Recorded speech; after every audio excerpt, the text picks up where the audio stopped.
அழகு கண்ணானே அஷ்டமி என்று தேவகிக்கு மகனாய் கிடைத்தாய். அழகு கண்ணானே அஷ்டமி என்று தேவகிக்கு மகனாய் கிடைத்தாய். பிறந்த அந்தே பெற்ற தாயை பிரிந்து கோகுலத்தை சென்றடைந்தாய். பிறந்த அந்தே பெற்ற தாயை பிரிந்து கோகுலத்தை சென்றடைந்தாய். அழகு கண்ணானே அஷ்டமி என்று தேவைக்கு மகனாய் கிடைத்தாய். பிறந்த அன்றே பெற்ற தாயை பிரிந்து கோகுலத்தை சென்றடைந்தாய். மழையாக இருக்கும் போதே மாய வித்தைகள் செய்தாய்.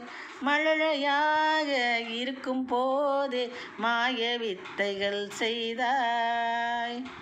மதிகெட்ட வஞ்சகி